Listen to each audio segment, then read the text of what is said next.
Guys, going to the gym is for suckers. In this video, I'm going to explain why. People go to the gym for three primary reasons. One, to look good and to get women. And I'll put that in the same category. Two is for health reasons.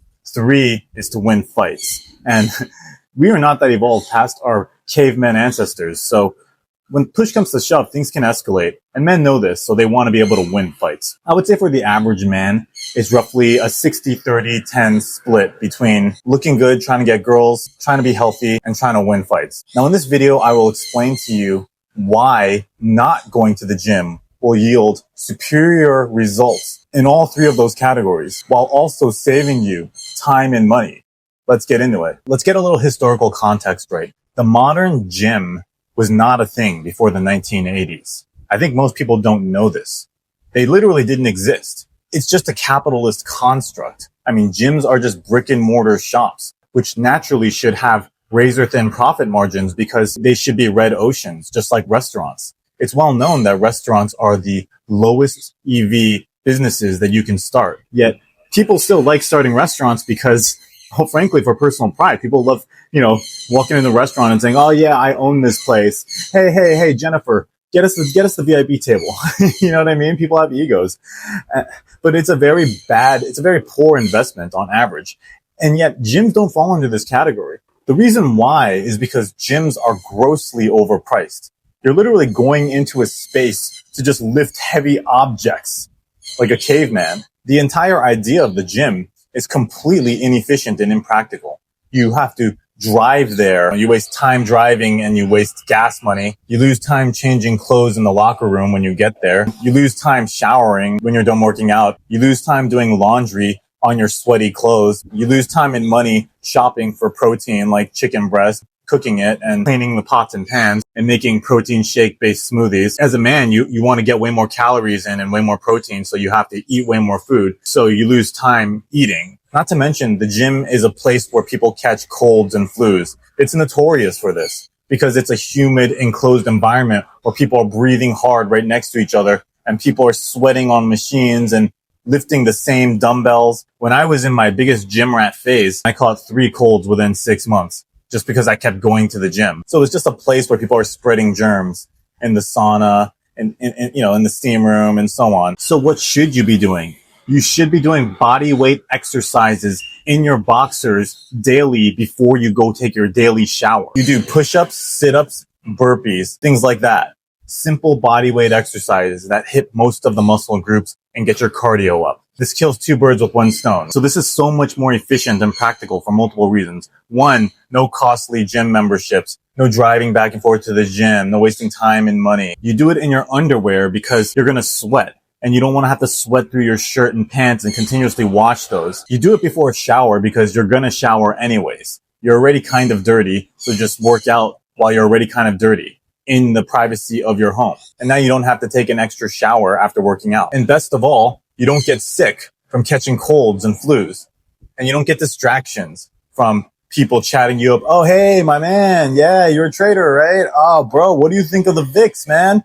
You don't have to do all that chit chat where you have to pretend you have your ear pods in so you can ignore people. And for the dudes who can't not look at the girls wearing Lululemon leggings and stuff, well, they're not there. So even better. You can just focus and be efficient, get your workout in, check your time. Okay, 1 minute break, gonna do my next set. That's the way to work out. In addition to body weight exercises, you play sports. This is so superior to going to the gym because with a sport, not only are you, one, having fun instead of just lifting objects repetitively like a brute, like, no, you are actually getting better at a skill. You're getting better at tennis. You're improving your golf swing. You're improving your form as a basketball player. And these are all practical and that you up your social status within that dominance hierarchy by being better at that sport. You get respect from your peers, men and women alike. And you're having fun. It's fun. You're playing a game. This is what people did before the 1970s and 1980s when capitalist gym culture, this whole made up social construct of going to the gym became a thing. People got their fitness in by playing sports. And I love Arnold Schwarzenegger. He's one of my favorite people, but he's very much responsible for bringing that capitalist gym culture into the West when his jacked Austrian ass kept winning Mr. Universe and kept promoting that lifestyle. You want to be Rocky from Rocky 4, not Ivan Drago. You want to be running outside, breathing in that fresh air, chopping wood, running up the mountain. You don't want to be in some machine like a lab rat, like Ivan Drago. So you want to be Rocky in that Rocky 4 training montage. And that's what people did in the 1970s and earlier. And there's wisdom in following what our ancestors did, right? They did it for thousands of years for good reason. Now let's address the 3 points: looking good and getting women. Studies show that being lean and fit makes you look taller and makes clothes fit better on you. It makes you look sophisticated and elegant, like a socialite, while being really jacked makes you just look like some stocky dwarf, some ogre. You know what I mean? More studies show that women prefer men who are slim and fit, not men who are jacked like Alex Hormozy or these other fitness influencers. The majority of women don't like that meathead look with that Joe Rogan body shape. They think it makes you look like a brute. You know, they want you to look sophisticated in your tuxedo, that slim, tall guy. And consumer culture is another data point that shows us this. In the 1980s, all of the action stars were Arnold Schwarzenegger, Sylvester Stallone. They were these jacked, ripped dudes who were taking steroids.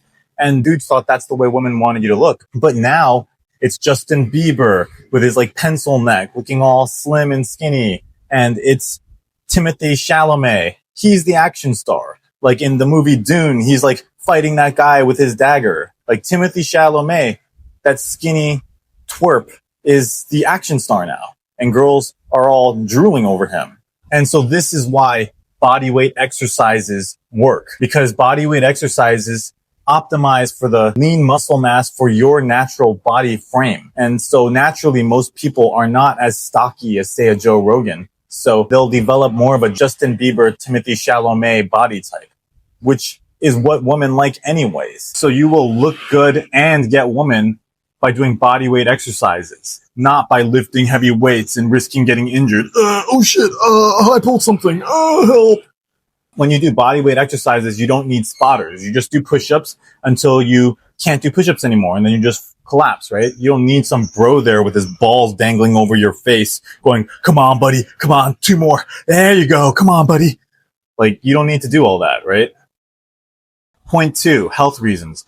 Bodyweight exercises are healthier than going to the gym and lifting weights. It's been proven that eating too much meat and protein is less healthy than having a plant-based diet. Lifting heavy weights risks injury. Counterintuitively, a slimmer person has a longer life expectancy than a super jacked dude. A lot of weightlifters die early from heart failure because their heart has to pump blood through all of their big muscles. And when you're slim, you don't have that problem. Point 3, winning fights.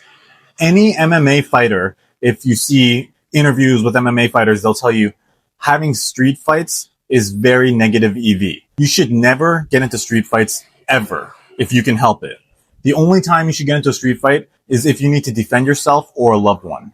This is because win or lose, the negative outcomes from a street fight are so much greater than the positive outcomes.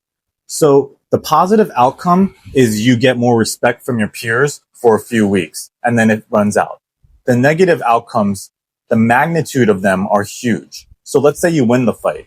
You could potentially seriously hurt the other person, or they fall in a weird way and hit their neck on the curb or something and they're paralyzed from the neck down.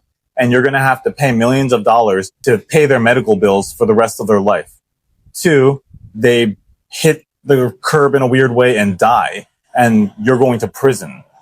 3, and this is probably the most tame outcome, which is you just win the fight, but then you get sued or something and you have to pay some money, or you get a criminal record from the cops coming and breaking up the fight. And now it's hard for you to get a good job because you have to explain this criminal record you have from fighting someone on the street. Now, these are all the outcomes if you win the fight. If you lose the fight, all of those things could happen to you. So you could be permanently injured in some serious way, or you could be paralyzed, or you could die. And so you can see how the magnitude of the negative outcomes are so heavy. And then the magnitude of the positive outcome, people are like, yo, my man, you kicked that guy's ass, right? Oh, this guy's the man. Like that lasts for like a few weeks at most. So just like weigh the probabilities of each and where the expected value is for that, right? Street fights are so negative EV. In fact, there was an IT guy at one of my previous trading firms, and he was a cool guy, and we had beers with him here and there.